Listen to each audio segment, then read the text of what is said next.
Welcome everyone to Things Around 8.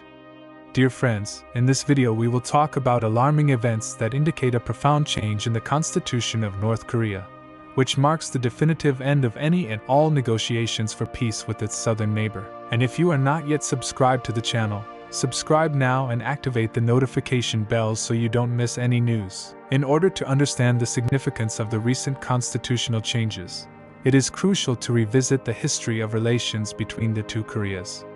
The Korean Peninsula was divided in 1945, at the end of World War II, with the North under Soviet occupation and the South under American occupation. This division culminated in the Korean War of 1950, which ended, in quotation marks, with the armistice in 1953, but without a formal peace treaty. In other words, technically, the two Koreas are still at war today.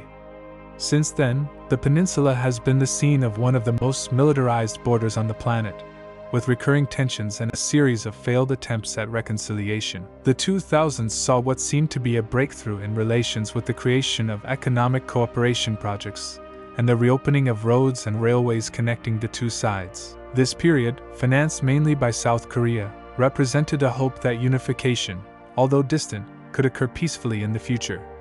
However, this dream of unification began to crumble with the advancement of North Korea's nuclear program and Pyongyang's increasingly aggressive stance. The hope of peaceful reunification was definitively buried in January 2024, when Kim Jong-un officially declared that unification was no longer a national goal. This change in stance was a clear indication that the communist regime was distancing itself not only politically but also ideologically from South Korea. And now we have arrived in October 2024. The announcement of the revision of the North Korean Constitution marked a new chapter in the history of the peninsula. For the first time, the country's founding document explicitly defines South Korea as a hostile state. This is not just a rhetorical adjustment, it is an official reconfiguration of national priorities. To understand the weight of this change, it is necessary to consider the internal context of the North Korean regime. The North Korean Constitution is not just a set of laws, but a direct reflection of the state's ideology, centered on the personality cult of Kim Jong-un. The constitutional change formally cements South Korea's position as an enemy, replacing any idea of unification with a strategy of total separation. And the regime went far beyond words. 2 days after the announcement of the revision, North Korea demolished parts of the roads and railways that still connected the North and South, in an action that symbolically reinforced the distance between the two countries. The question that now arises is, what does this change mean for regional and global security? Although North Korea has a military capability far inferior to that of South Korea and the United States, the advancement of its nuclear program somewhat balances the capabilities of its two countries. The destruction of infrastructure that symbolized inter-Korean cooperation and the reinforcement of defenses on the North Korean border are indicative of an even more aggressive military posture. However, most experts believe that Kim Jong-un is not interested in starting a direct conflict. The regime is well aware that an open war would have devastating consequences for the North, especially given the combined military superiority of the United States and South Korea. Instead, Pyongyang appears to be betting on a strategy of controlled escalation, using its nuclear capability as a deterrent and bargaining tool. Another point that deserves attention is the way in which this stance strengthens the internal legitimacy of Kim Jong-un's regime. By defining South Korea as an enemy nation, the regime can consolidate domestic support, especially in times of economic hardship and great international isolation.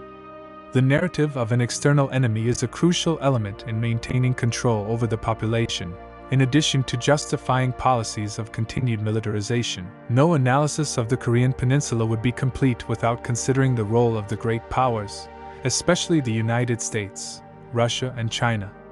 Historically, the United States has maintained a significant military presence in South Korea, with more than 28,000 troops stationed there. This military alliance is one of the main obstacles to any attempt by North Korea to attack the South. However, Pyongyang has shown interest in dealing directly with Washington, seeking negotiations that do not include Seoul.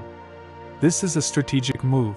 By removing South Korea from the equation, Kim Jong-un seeks to strengthen his position in negotiations over his nuclear program. At the same time, pressure is mounting on the South Korean government, as the country finds itself increasingly isolated in diplomatic discussions. China, which has historically been Pyongyang's closest ally, is watching this escalation with caution. Beijing has no interest in a war on the peninsula, which could destabilize the region and result in a humanitarian crisis, with millions of refugees crossing its borders.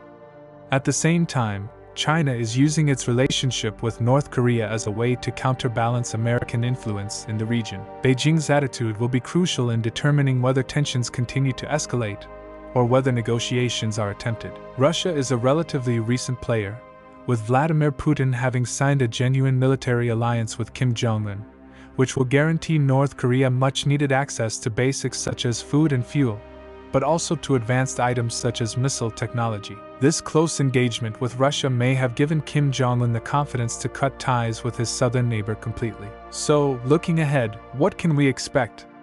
While we are unlikely to see a full-scale war between the Koreas, the risk of minor incidents such as border skirmishes remains high.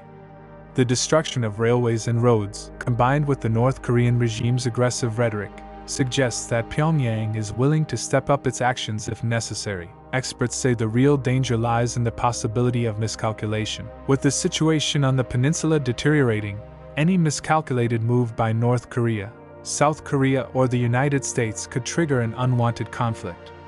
Furthermore, the Kim regime's growing reliance on its nuclear capabilities raises the question of how far is he willing to go to protect his regime? The new North Korean constitution can be seen not only as a rejection of unification, but as a carte blanche for the use of military force if the regime deems it necessary for its survival. In conclusion, the changes to the North Korean constitution are more than just a political maneuver. They reflect a fundamental change in Kim Jong-un's strategy, as he seeks to distance himself completely from South Korea, consolidate his internal position, and possibly redefine the future of negotiations with the United States. What is clear is that the path to peace on the Korean Peninsula seems more distant than ever, and the world needs to be prepared to deal with a North Korea that continues to rely on nuclear escalation as a survival strategy. And if you are not yet subscribed to the channel, subscribe now and activate the notification bell so you don't miss any news.